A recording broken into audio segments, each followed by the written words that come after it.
Hello, good morning students. बेटा, जो हमने कल टॉपिक पढ़ा था हम उसी टॉपिक को आज फॉरवर्ड कर रहे हैं आगे।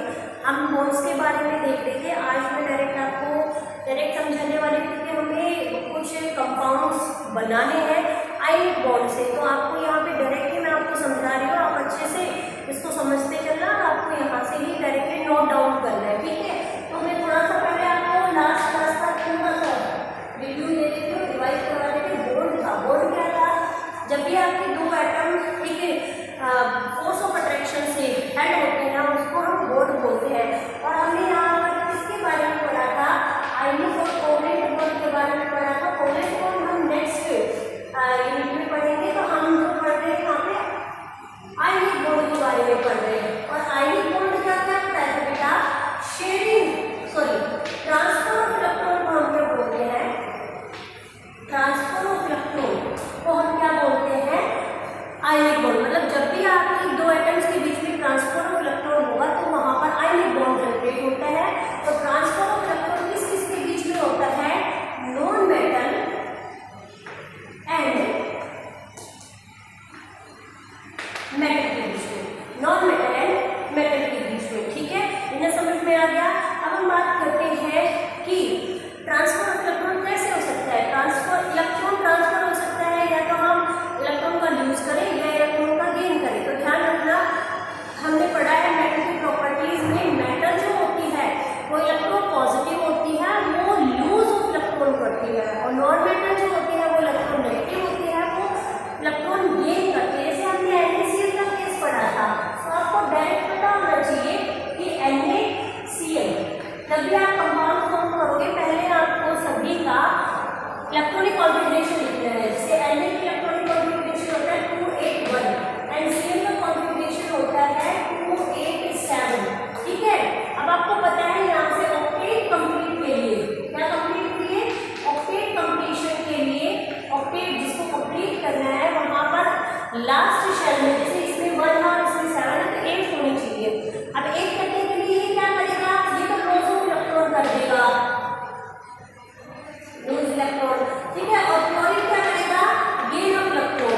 ये ऐसे भी आप समझ सकते हो कि मेटल है, मेटल लॉस करेगी और क्लोरीन जो नॉन मेटल है वो गेन करेगा। अब होगा क्या? हमने इसकी इलेक्ट्रॉन डॉट स्ट्रक्चर बनानी है और इलेक्ट्रॉन डॉट स्ट्रक्चर के लिए हमें क्या करना है? आपका जितना लास्ट शेल में इलेक्ट्रॉन होते हैं उसको डॉट फॉर्म में लिख देना है। जैसे इसमें 1 और इसमें कितने हैं? 7। तो Na में 1 डॉट बना दिया और क्लोरीन में हमने इसका अलग दिखाने के लिए डॉट्स को क्रॉस में बना दिया, ठीक है। सोडियम क्या करेगा? लॉस करेगा और किसको दे देगा? क्लोरीन को दे देगा। तो सोडियम पे कितना आ जाएगा? +1 और क्लोरीन पे क्या आएगा? 1 2 क्रॉस। और इससे 8 कंप्लीट हो गए। तो ध्यान रखना, इसमें 1 दिया है तो 8 कंप्लीट हुए, इसमें 1 दिया है तो 8 कंप्लीट हुए हैं। और यहाँ से आपका क्या बन गया था? NaCl बन गया था। ये प्रीवियस क्लास में हमने सारा किया था, ठीक है। अब नेक्स्ट देखो, नेक्स्ट हम दूसरा करवा रहे हैं, ठीक है। नेक्स्ट हम क्या करवा रहे हैं? दूसरा आपको कंपाउंड करवा रहे हैं।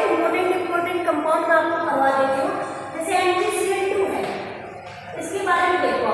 आपको पता है मैग्नीशियम का इलेक्ट्रॉनिक कॉन्फ़िगरेशन होता है 282 और क्लोरीन का कॉन्फ़िगरेशन होता है 287, ठीक है। इसको 8 बनाने के लिए यहाँ 6 इलेक्ट्रॉन है, ये 2 इलेक्ट्रॉन को क्या कर देगी? लॉस से यहाँ पे गेन ऑफ 1 इलेक्ट्रॉन होगा। अब होगा क्या? मैग्नीशियम के लास्ट में कितने हैं? 2 इलेक्ट्रॉन है ना, डॉट स्ट्रक्चर के लिए हमने 2 बना दिया। अब एक बात ध्यान देना, क्लोरीन कितने हैं? 2 क्लोरीन है तो 2 क्लोरीन को अलग अलग लिखना आप लोगों को, ठीक है। एक क्लोरीन ये लिख लिया, दूसरा क्लोरीन ये लिख लिया हमने।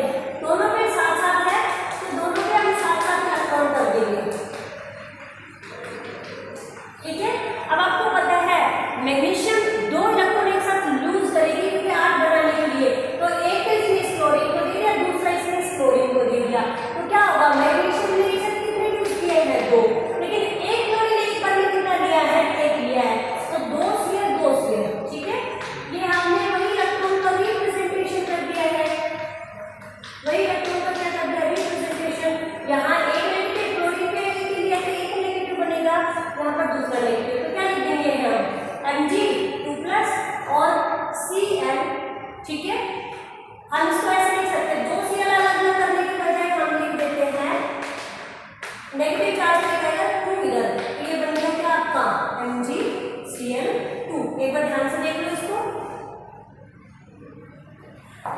नेक्स्ट देखो AlCl3,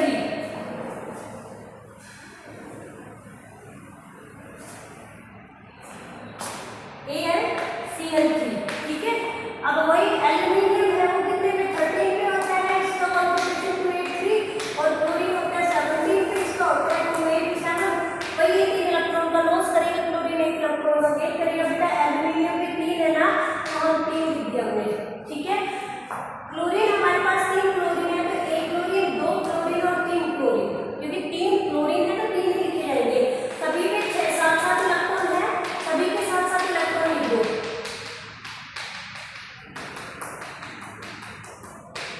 ओके, अब आपको पता है एल्यूमिनियम एक साथ 3 लॉस करेगा, क्लोरीन एक एक करके इलेक्ट्रॉन गेन करेगा।